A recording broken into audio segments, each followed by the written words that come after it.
Welcome, everyone. I am here with Chuan Vu Lieberman, who was one of the principal characters in the documentary we just saw, Shining Light. What an extraordinary story that is. An, I would like to welcome you. Thank you for making the time to meet with us today. Thank you for having me. So I just watched the film again, and now I'm left with even more questions, which is a good thing, I guess. You leave people wanting more, wanting to know more about you and your life and other things that happened.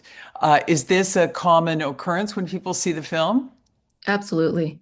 And that's probably why I wrote the book as well. So I'm hoping to get it published soon.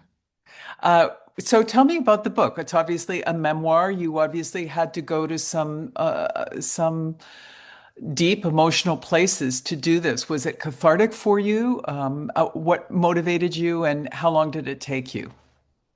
It was very therapeutic, actually. And it took me probably 10 years, not Wow. because it took that long to write. It's more, I didn't know what the ending was going to be.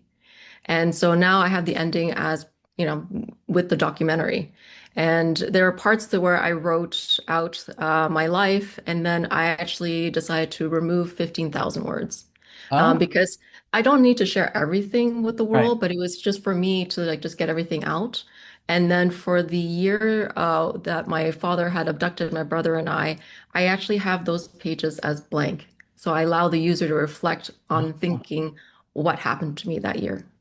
wow.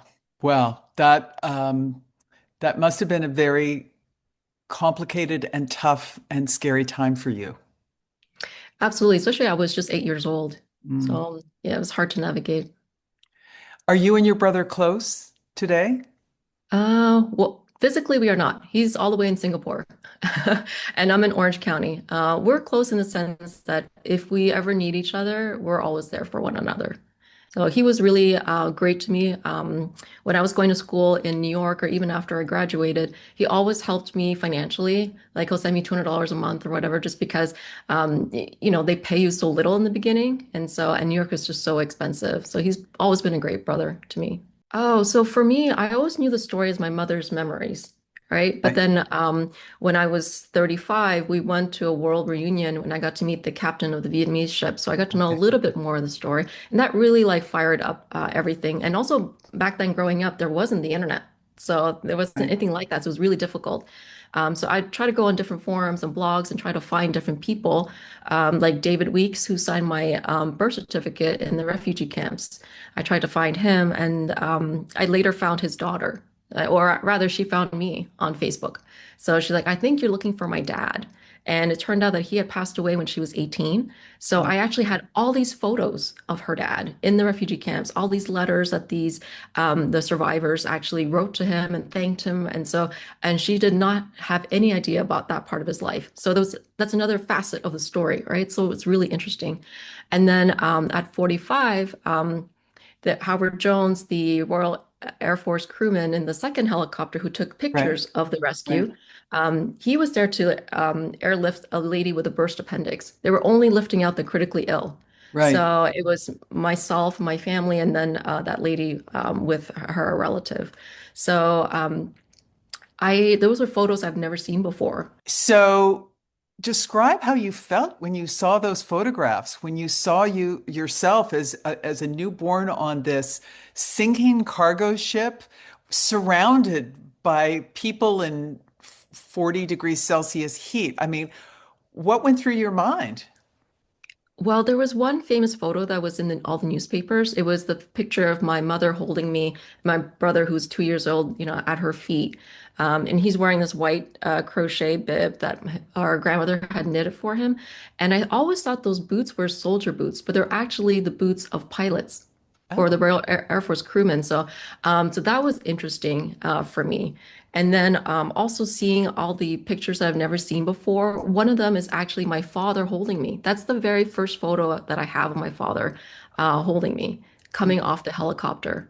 At first, people thought it was like my mom. You can't tell because it's like you don't really see his face and you just see some hair. right. But you can see like the outfits are different. And so I just realized I was like, oh wow, that's actually my dad. And actually, Howard, who took the photo, we both came to that same realization at the same time. So, Huh. and then seeing that picture of the little white dot underneath the helicopter was actually the helmet of the pilot that held me. Um, and his name was Tim Bailey. And back then, they didn't have any baby carriers. So Right. he literally held me like this. And he held me so tightly that later in the hospitals, when he did x-rays, my shoulder blades were actually bent into U shapes, because he was so worried about like dropping me. Right, of course. So, And your yeah. bones were so bendable back then. Yeah. And what about when you saw the picture of your mother climbing with a rope up the side, at 9 months pregnant, up the side of the cargo ship? You know what's funny when I asked her about it? It's like, I can't imagine you did that. And she said, like, when she was younger, she was actually very strong in climbing ropes. Huh.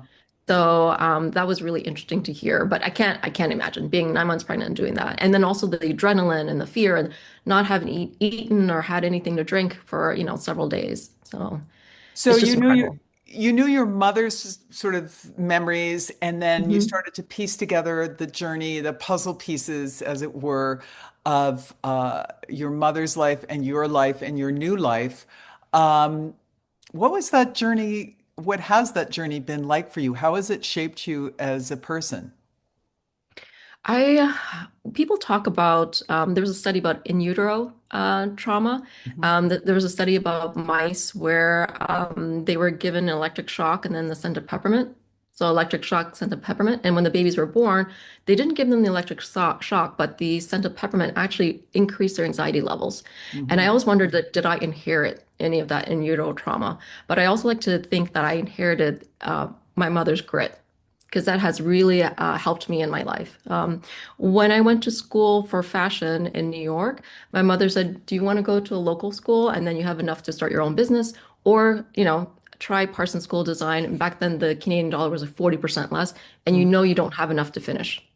And I was determined to finish. So every single year, I gained another scholarship and another one and another one. And at the end, I graduated with 10 scholarships and I won the Golden Thimble. And it was with sheer grit. So I spacing out $5 meals into 3 meals. And I have to say, don't do it with shrimp fried rice because I ended up in the hospital on the third day. So you don't want to microwave shrimp 3 times. So I learned that the hard way. So, where did your passion for fashion come from? Was that a kind of escapism? Was it an innate talent that you've always had? Where did that come from?